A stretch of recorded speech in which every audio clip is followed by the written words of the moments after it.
গাড়ী এখন আমি আগৰ ফালে নিব খোজো দেৱব্ৰত শইকীয়াৰ পিছৰ ফালে নিব খালি চিঠি লিখি থাকে কি লিখি থাকে নিজে মইতো মাজে মাজে দেৱব্ৰত শইকীয়াক লগ পালে কওঁ আপুনি মোলৈকে যিমান চিঠি লিখিলে বিয়াৰ আগতে আপোনাৰ ৱাইফলৈকে ইমান লিখিছিলে নাই খালি চিঠি লিখে চিঠি লিখিলে কাম নহ'ব নহয় যদি নাজিৰাৰ উন্নতি লাগে নৰেন্দ্ৰ মোদীৰ লগত আহিব লাগিব নে মোদী ডাঙৰীয়াৰ লগত থাকিলেহে কাম হ'ব চিঠি লিখিলে মানুহ চন্দ্ৰত যাব পাৰিব নেকি তাৰ কাৰণে বৈজ্ঞানিক লাগিব চিঠি লিখিলে কোনোবাই ক্ৰিকেট খেলত জিকিব পাৰিব নেকি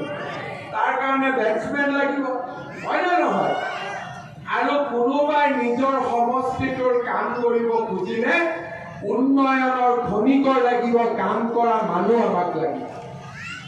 আজি সেইকাৰণে নাজিৰাই বিজেপিক ভোট দিব লাগে তপন গগৈক এমপি কৰিব লাগে আৰু ২৬ চনত নাজিৰাৰ পৰা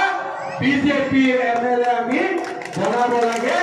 এই অনুৰোধ আপোনালোকক যোৱাকালি মাননীয় মুখ্যমন্ত্ৰী মহোদয়ে নিৰ্বাচনী প্ৰচাৰ চলাবলৈ মোৰ সমষ্টি নাজিৰাত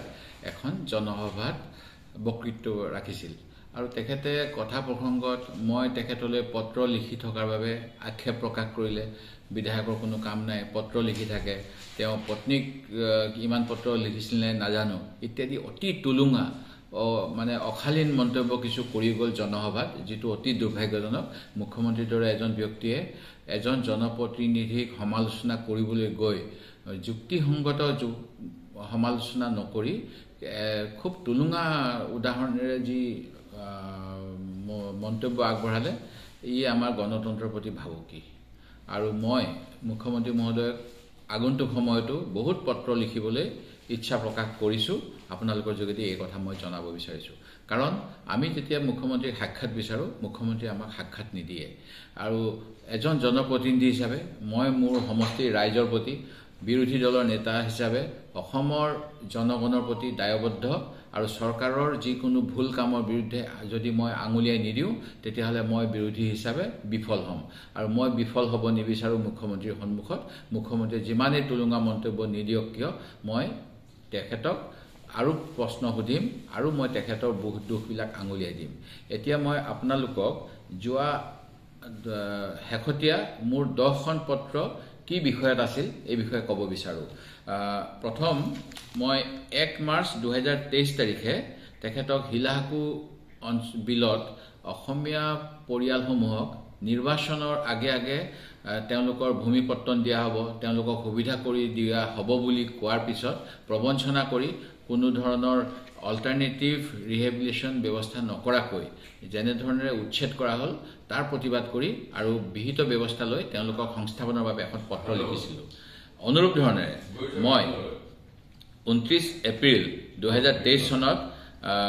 ডাইৰেক্ট ৰিক্ৰুটমেণ্ট এক্সামিনেশ্যনত যে খেলিমেলি হৈছিল এই বিষয় লৈ এটা প্ৰশ্ন উত্থাপন কৰিছিলোঁ আৰু তেখেতক অসমৰ নিবনুৱা যুৱক যুৱতীসকলক যাতে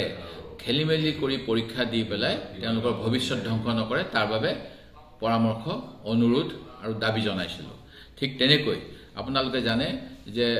জুনমণি ৰাভা নামৰ এগৰাকী হট আৰক্ষী বিষয়াৰ মৃত্যু হৈছিল আৰু তেখেতে দুটা অতি গুৰুত্বপূৰ্ণ ৰাষ্ট্ৰীয় নিৰাপত্তাৰ লগত জড়িত কেছৰ ইনভেষ্টিগেশ্যন কৰি আছিল এটা হ'ল নকল সোণ আৰু বিদেশী মুদ্ৰা বা দেশীয় অবৈধ নোটৰ আৰু তেওঁৰ মৃত্যুৰ সম্পৰ্কত তেওঁৰ মাকে প্ৰতিক্ৰিয়া প্ৰকাশ কৰিছিল আৰু CBI তদন্ত আৰু যদি আৰক্ষী জড়িত আছে আৰক্ষীৰ শাস্তি বিচাৰিছিল মই এই বিষয়ত তেখেতক এখন পত্ৰ প্ৰেৰণ কৰিছিলোঁ 19 মে 2023 চনত যেহেতু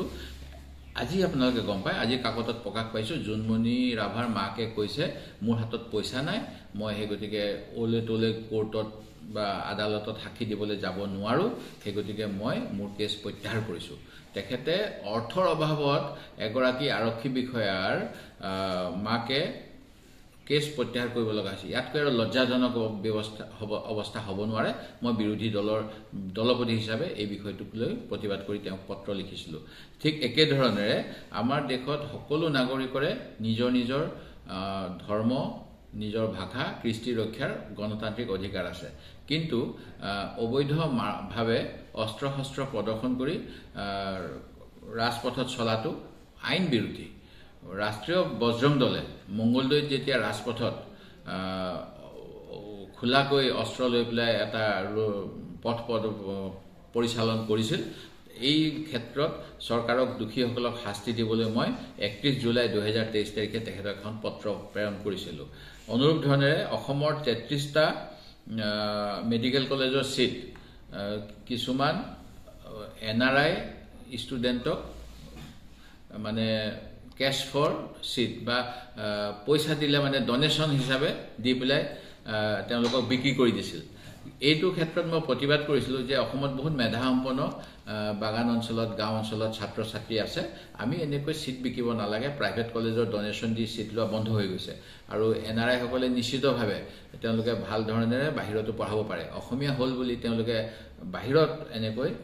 কোনো ৰাজ্যত এনেকুৱা ব্যৱস্থা নাই এই কথাটো মই প্ৰতিবাদ কৰিছিলোঁ অসমৰ ছাত্ৰসকলৰ স্বাৰ্থত যদি এই চিঠিবিলাকক মুখ্যমন্ত্ৰীয়ে বেয়া পাইছে